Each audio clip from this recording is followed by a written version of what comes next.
Good morning, good afternoon, and good evening, mga kakuripots. Okay, so may GMK87 tayo today, Zoya, Zoya, basta yun. Okay, from Tech Time Trade tong /Gigaware tong GMK Bare Bones. Okay, so nakasulat sa thumbnail ko na 3-way siya dahil makikita nyo na tatlong kinds of keycaps ang ginamit ko sa kanya. Gusto ko malaman kasi kung kamusta naman yung magiging sound profile niya per kind or material. Basta, per keycap. Gets nyo? Diba? Papakita ko rin sa inyo, medyo naging maganda. Matino naman yung result. Okay? Kasi talagang nagbabago yung sound profile niya.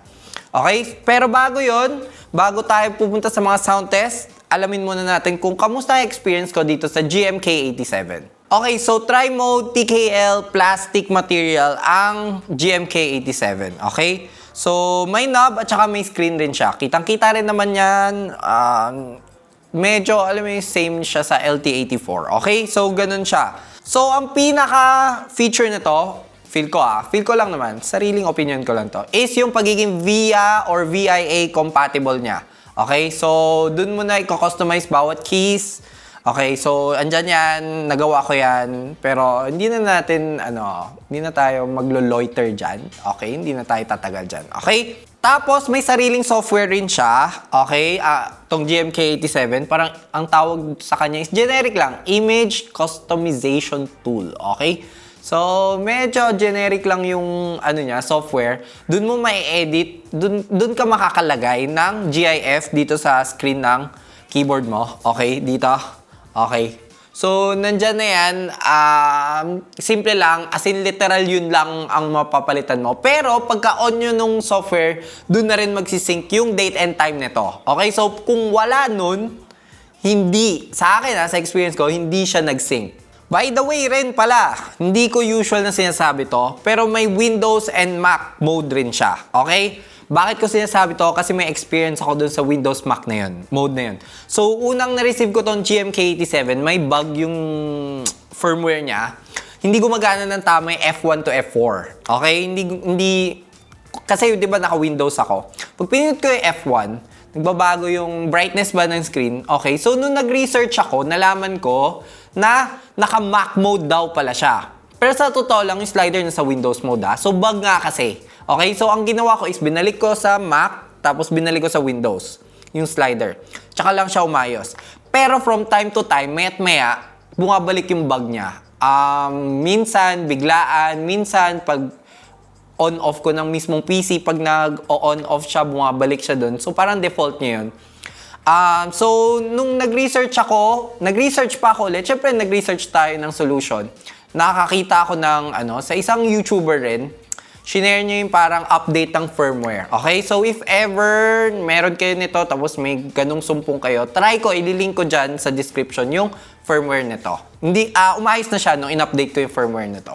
So, tara na sa anatomy ng keyboard na to. So, medyo mas mabilis buksan to dahil hindi ganun katigas yung plastic na case niya. Okay? So, yung PCB niya, south-facing, at parang sobrang liit kasi ng writing, JWIC hot swap sockets. Okay? So, parang first time ko rin kasi maka-encounter ng JWIC na hot swap sockets. Kaya, medyo nahirapan ako.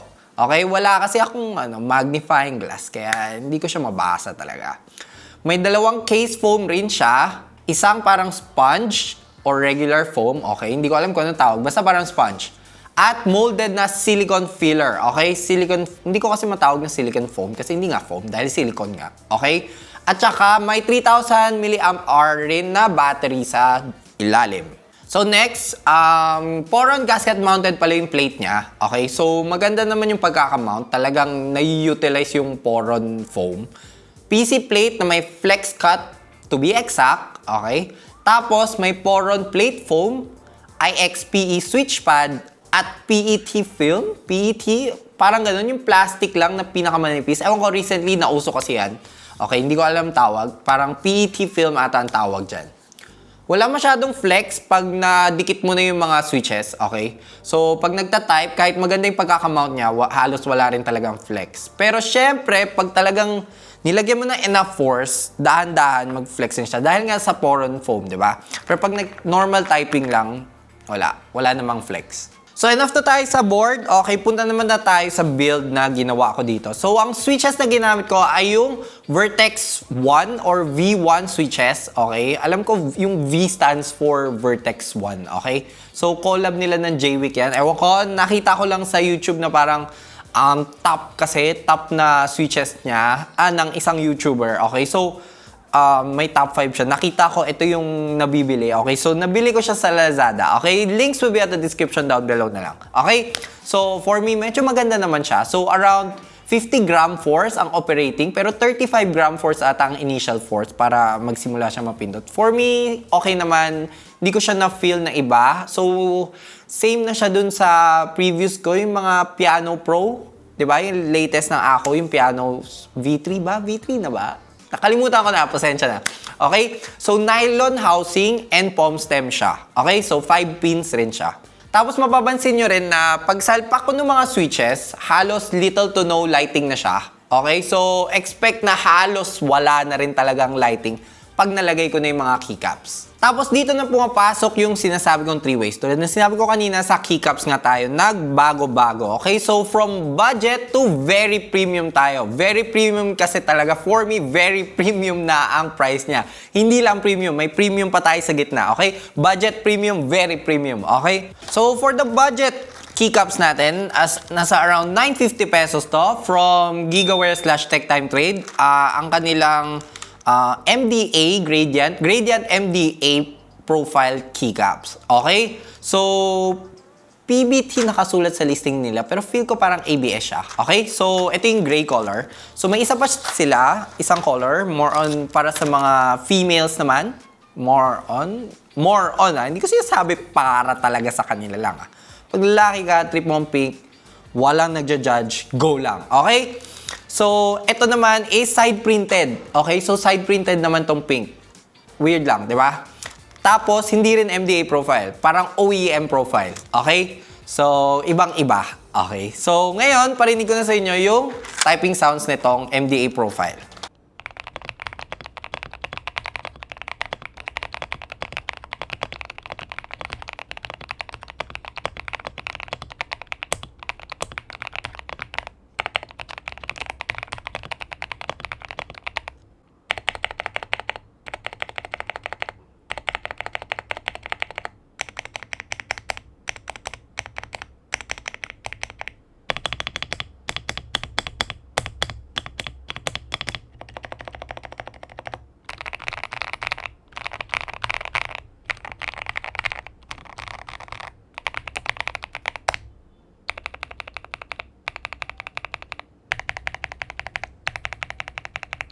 Okay, so ignore nyo na lang yung stubs. Masakit talaga sa ulo yung stubs nito, nung GMK87. Right out of the box, talagang nilug ko pa yung sa spacebar. Kasi talagang, wow, sakit sa tenga. Okay, I'm so proud of myself. Sumasakit ng tenga ko sa ganun. Dati sinasabi ko, wala akong pakialam. So, okay. So, ang kinalabasan na tunog, for me, ewan ko, ano ba, may kanya-kanyang tawag tayo. Ewan ko, minsan hindi ko talaga magets. Pero for me, parang medyo deep na creamy. Okay? Maganda, for me, para sa 950 pesos, not bad na yung tunog na kinalabasan.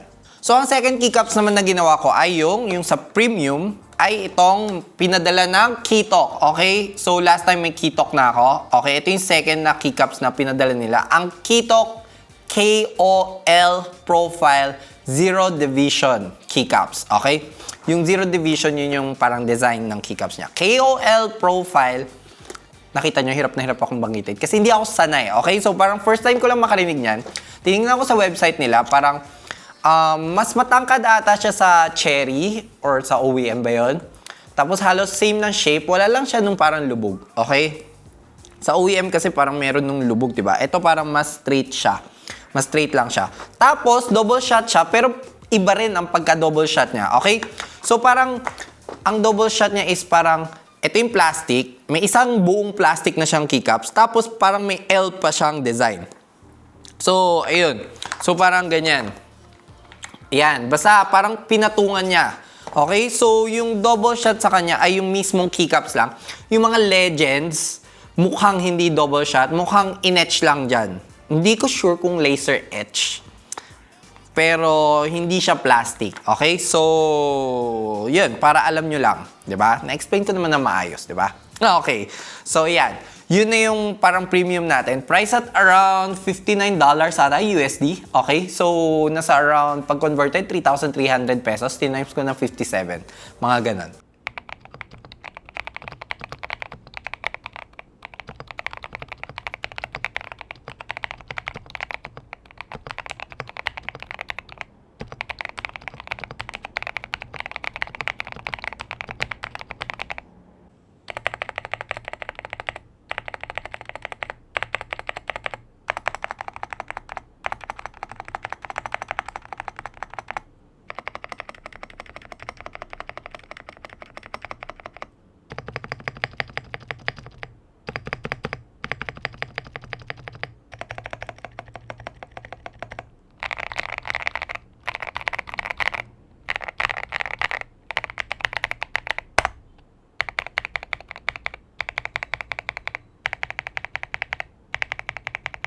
So, medyo minimal lang difference nila. Mas, for me ngayon kasi katabi ko ngayon yung keyboard. Tapos pwede ko parang mas malalim ng konti lang, sobra. As in, minimal difference pagdating sa sound.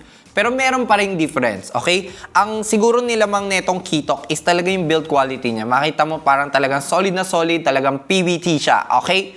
Mas sigurado tayong PBT to. Ayan, talagang, pati ako, naniniwalang PBT to. Ang hindi ko lang trip sa kanya, ay yung legends niya, feel ko, mabilis kang magsasawa. Alam mo yung maganda ngayon, pero in the future, mabilis kang magsasawa kasi, alam mo hindi siya yung normal. Talagang design na design siya. High-tech na high-tech. Ewan ko, wide na wide. Ewan ko, hindi ko ganun katrip yung itsura ng niya. Pero pinili ko to So, ang ganda pa rin naman kasi. Maganda kasi yung pagkaka-double shot niya. And lastly, okay, nandito na tayo sa very ultra pro premium natin, ang Sera-Key, okay? Alam nyo na rin naman, nakita nyo naman sa thumbnail, di ba? So, okay, pero yun nga, ito yung premium keycaps natin, ang Sera-Key Cherry Profile Ceramic Keycaps. Ang napili ko yung Indigo. Okay, so hindi lang nag-match yung expectation versus reality ko pagdating sa color ng Indigo. Kasi pagdating sa website nila, magandang super dark. Nung pagdating sa akin, medyo lighter siya dun sa Mas maganda to pag mas dark pa to. Pero not bad pa rin. Pero yun nga, expectation versus reality lang. Pero, hulaan nyo, magkano to? Okay? Hindi nyo mahulaan. Siguro pag sanay ka sa mga very premium custom keyboards talaga, mahulaan nyo. Pero, sa mga tulad ko na sa mechanical keyboard, hindi mahulaan to.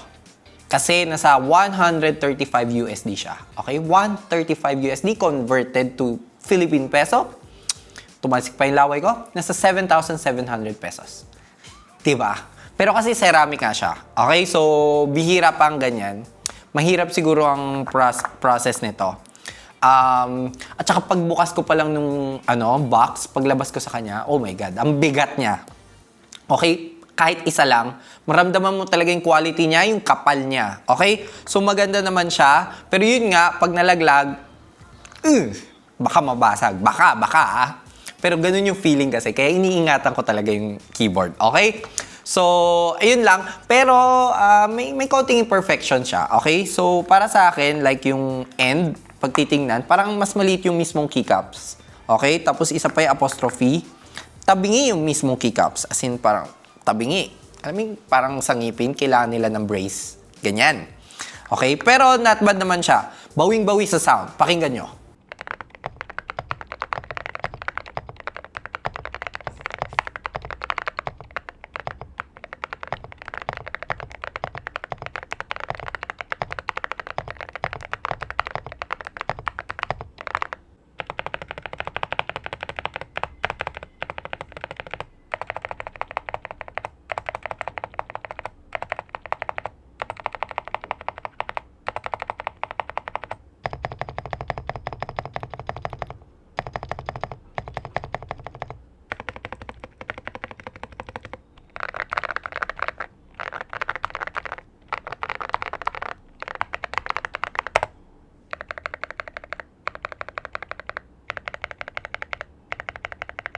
O di ba? Sa sobrang low frequency or baba ng sound niya, rinig na rinig yung nakakairitang rattle ng stabs. Okay? Yung wire. Irita. Okay? Pero yun nga, for me, feel ko gagamitin ko to. Dahil sa sobrang thok niya, tama ba? Basta, ang baba ng frequency niya eh. Okay? Ang deep. Di ba? Gagamitin ko to. Pero yun nga, with extra care. Buti na lang yung, yung Ceraki na, stem, plastic. Kasi yun nga, feel ko mababasag talaga siya pag parating minamount. Oo. Ganun yun. Gets nyo? Pati yung Ceraki na gets nila na yung stem, bawal yan maging ceramic kasi mababasag yan. Pero worth it ba para sa inyo? Para sa akin, hindi ko rin sure. Sa totoo lang kayo na makakasagot yan. Lalo na yung iba kasi yung mga premium boards talaga natin. Bariya ang 7,000 for me. For them. Sa akin, mahal ang 7K usually. Isang boom board na. Mahal pa yun. Diba? Pero kaysa bumili ka ng mga super branded na hindi naman hot swap, wink wink, may bagong release. Okay, 60% to be specific. Wink wink, okay. Hindi ko masulit pa rin mag-custom board na lang kayo. Huwag kayo masyadong umaasa sa mga pangalan. Di ba? So, yun na nga. To summarize, ang GMK87 natin nasa around 3,000 pesos binibenta. Puwera discount yan. So, pag na-discountan nyo pa yan, babagsak ng malaking presyo yan. 3,000. Di ba? Okay, so, depende kung saan platform kayo bibili, babagsak ang presyo niya. Parehas lang. Sa totoo lang, naglalaban na talaga sila. Maganda na laban na yun. Panalo mga consumers! Yay! Okay? Tapos yung switches, nabili ko siya. Sariling pera ko. Okay, walang nag-sponsor nung... Eto. Anong tawag to? Vertex V1. Vertex 1 or V1 switches nila. Okay, nasa around 1,800 to 1,866. Okay? Sa Lazada ko nabili. Okay? So, pero hahanap pa rin ako pag sa Shopee. Check ko na lang. Ewan ko kung meron man ako mahanap. Okay? So, check out the links down below na lang. Tapos yung keycaps, yun nga, 950 yung budget natin. Yung keytalk naman natin na medyo premium, 3.3.